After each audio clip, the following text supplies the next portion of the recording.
Attention! The following video contains Facebook messages written by Nobody Epic when he was 15 years old. Please remember that 15-year-old Nobody Epic was a total lame, and it was extremely difficult for him to read these Facebook messages because they are most definitely cringeworthy and give the impression that he has never seen a woman naked, nor will he ever see a woman naked until the day that he dies, which will hopefully be caused by a naked woman beating him to death with her giant tits. Enjoy. Charge it to the game, charge it to the game, charge it to the game, it'll never be the same. Charge it to the game, charge it to the game. Hey, what is going on, guys? I am Joel, or Nobody Epic, and this is Awkward Situations. If you've ever had an awkward or embarrassing moment happen to you in your lifetime, and it's just stuck in your brain, you can't get it out, you can't get that memory out of your head, just put it in that comment section down there, and we will try to find a way to work that out, especially if I can relate to it, because if I can relate to it, then I can give you guys some advice, and it's going to be slightly humorous, but I think we all learned something, that I should never be a psychologist, is what we learned. So yeah,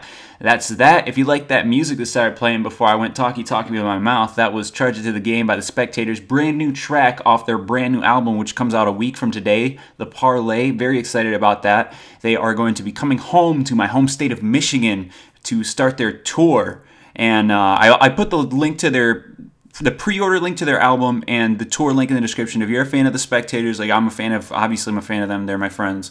You know, if you're not, you know, it's whatever. You know, I understand, you know, it's cool.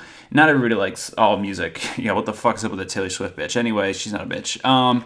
Yeah, so if you like that pre-order, I'm going to be giving away some iTunes gift cards to buy the album if you're lazy or broke on my Facebook and Twitter on the day the album comes out. So look for that on my Facebook and Twitter. And yeah, this is some GTA 5 random racing gameplay. As I'm talking, I don't actually even have the gameplay yet. I was going to hop on and race around or fuck around, so there will be something behind my mouth as I talk. I know you guys don't like the long-winded intros, but I did want to say really quickly here at the end that I appreciate you guys sticking around. Took a week break from making videos, and by that I mean 7 days, not a strong person, because I'm weak, but I'm not 7 days. But yeah, so I'm finally getting my situation figured out. I am moving out in next couple of days, probably Wednesday, tomorrow, and I'll be posting updates on that, and I'm just excited to actually have functional internet again and all that shit. Sorry for the long intro. Let's get into awkward situations right now. Today's first awkward situation says, Dear Nobody, when I was 5, I would go to daycare pretty often. There was a girl that I met there, and we hit it off even when we were 5. Eventually, whenever I would say, miss me, now you gotta kiss me, she would chase me to try and kiss me. I guess you could say I fell in love with her. She had to stop coming eventually. Now it is 10 years later, and I found her on Facebook. I want to talk to her, but I have no idea if she remembers me or what to say. Help. Okay, so that's difficult. What do you say to a girl you have not seen since the both of you were... Ooh, text message. What do you say to a girl you have not seen since both of you were pre-pubescent? I would definitely go with, there's only going to be 7 planets left after I destroy Uranus. And maybe actually don't do that, because that was stupid and a joke. But that works great at gay bars if anybody is interested. I don't know that for a fact, but I do. So I don't know where this is going, but to kind of be productive tonight, I've only had one really long preschool-aged relationship where I loved a girl, and it was my imaginary friend Amy. And if you guys don't believe me, I can find a storybook that my grandma made for me because she was awesome and made storybooks, and it was the 90s, so things like that happened. And the characters in the book were myself and my brother and somebody else that I don't remember who I was friends with at the time, and my imaginary friend Amy. And I would play and talk about her constantly, or I'd play with her constantly and talk about her constantly to my parents.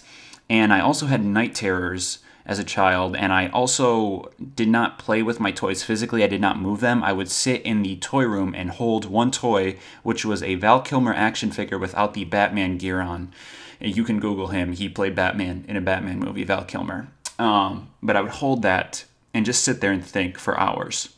So if I was my parent, I would be extremely scared about me being fucked up. And I think I turned out okay. But definitely, the more I look back on it, I think, fuck, I was a weird kid.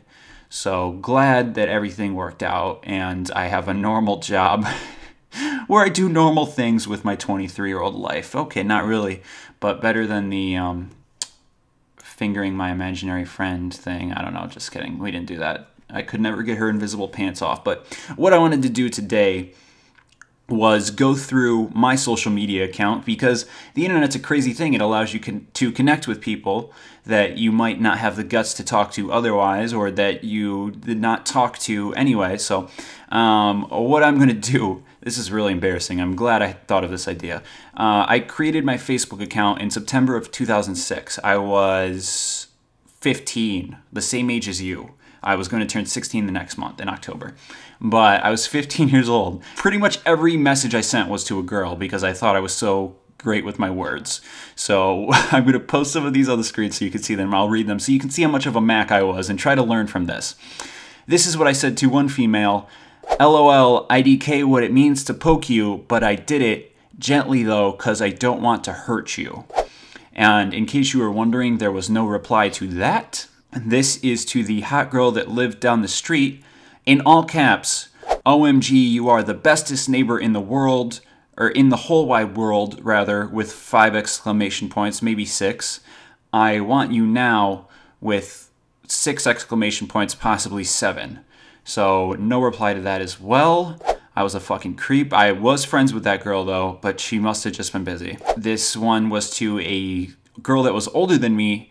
Obviously, it said, God, I miss you times 1,000. Fuck college, I need you here. How am I going to stare at you and be amazed by your beauty when you are on the other side of the state? So she replied, because she was my pretend girlfriend who was in college while I was a freshman in high school. So that was healthy. No, I had a grip on reality, but this is cringeworthy to read, but I'll do it for you guys because I love you. All right, let's see. What's the next one here? Hi, I was JW if I was cool enough to be friends with you, like the sweetest junior alive. And that was to a girl who was apparently the sweetest junior alive. Figuratively, I'm assuming. She probably didn't taste like sugar. I never got the chance to taste her in any way, but she did say I could add her, and she didn't seem too creeped out, so that was very nice of her. I still know her to this day, so I didn't fuck that up. Oh, this is interesting. I heart you, in parentheses, just keep it a secret, my secret lover. So, yeah, that girl replied to me, and actually we started a little flirty thread there, but she's just my friend now. I didn't take it anywhere. You know, I didn't want to get tied down after I had already sent flirty messages to like 5 different girls in a 2-day span, if you can see these dates. So yeah, that's my game plan right there. I'm just gonna keep reading these. I'm enjoying this because I have not read these in years. What does this say? I need a hot senior to be my friend, so I decided to ask you, and if you need a hot sophomore to be your friend, then, well, you might want to make me your friend. Just thought you needed to know this. So obviously, I was going for the be humble approach there. And yeah, I was able to add this girl, so that was nice of her. But here's a really embarrassing one. In all caps, OMG, OMG, OMG, you're so hot. Be my friend, please. Me love you. Long time, me. A lot of exclamation points. And this was a girl I had a crush on, and she thought that was funny. And then we had a little flirty thread there. Nothing really came from that, but other than that was my first crush, I guess. But obviously I can see why she did not show interest because, I mean, that first line, like, goddamn. Okay, so now that you've seen the creepy messages that I sent to girls 3 days after starting my first Facebook when I was 15 years old, I think it will give you an idea of exactly what not to do. And if I can be for real with you, I would say to tread lightly, because the girl you knew when she was 5 years old is not the same as the girl when she was 15. Obviously, you're not the same. She's not the same either. The girl that you like is a projection of what you want this girl to be. So I'm not saying that she won't be that person. I'm saying it's highly unlikely. So there's really nothing to say to not sound creepy unless you share a common interest, because communication is all about sharing common interests. That's how my YouTube channel works. We have the same interests if you're watching this video probably, or you're like, fuck this guy, I'm going to jerk off, which is also a common interest of mine, but you might not know that until I just said it anyway. Yeah, if you don't have any common interests with her, I almost would just totally give up on this. Don't say anything too creepy like, hey, remember when we were in preschool? I thought you were the hot preschooler. Like, you're getting arrested. But yeah, tread very lightly. I would really not like, I would love to hear about this turning into a romantic love story. I don't see it. But if you pull it off, you are the Mac of all Macs and a lot better at pimping than I was at the age of 15. So props to you. Next situation really quickly. Today's second awkward situation says, nobody, I've been hanging with my ex again. We're still pretty close friends even after we've broken up, and she wants me to go out with her. Lately we've been doing quote-unquote stuff and I feel so caught in the moment. I feel bad because in a way I'm using her, but I don't want a relationship. She doesn't want to be friends with benefits either. Help please. In parentheses, if this gets in the video, I wish to be anonymous. Well, Mr. Anonymous, this really resonates with me personally because I have been on the other side of the situation that you are currently dealing with. So I feel like I'll have great advice for this. The only really heartbreak that I've ever had in my life happened my senior year of high school. I was 18. I had a lot of stuff going for me. I had been going on with this awesome girl for, I think, like half a year, like 6 months. And she just, decided to break up with me, which happens.